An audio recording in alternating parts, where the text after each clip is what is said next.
And for more on this, I am joined by Henry Rome. He's an analyst for the Eurasia Group who specializes in Iranian policy. Welcome, Henry. We really appreciate you being with us.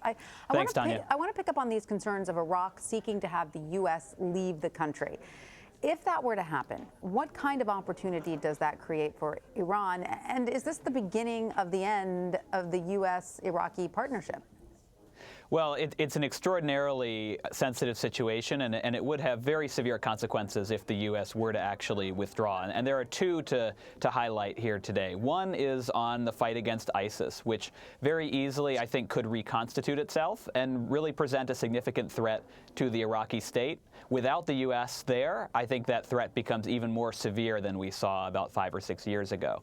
And then when it comes to Iran, Iran would benefit from the U.S. withdrawal, certainly, and I think it would give them more space to expand inside the Iraqi political system.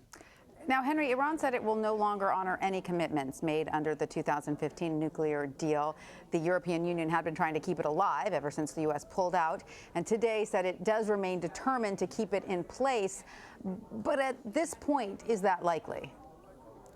So Iran has not yet formally withdrawn from the agreement, and I think the best way to describe it is basically it's on life support, and it's been on life support for quite a while. What the Iranians announced yesterday actually amounted to a fairly mild step. What they said was we are going to ignore the limits under the agreement, but it's kind of like having a person driving a car saying, I'm not going to respect the speed limit, but still driving more or less at the speed limit anyway, maybe driving a few miles over. So while Iran has its announcements have been very severe at this point related to the nuclear agreement, I don't think we can quite yet say that the deal is formally dead. All right, so there remains some hope, I guess. So your organization released the top political risks of 2020, and Iran falls in at number 8. The report says, quote, this is a number 8 risk, not higher, because of strong structural pressures against a major war.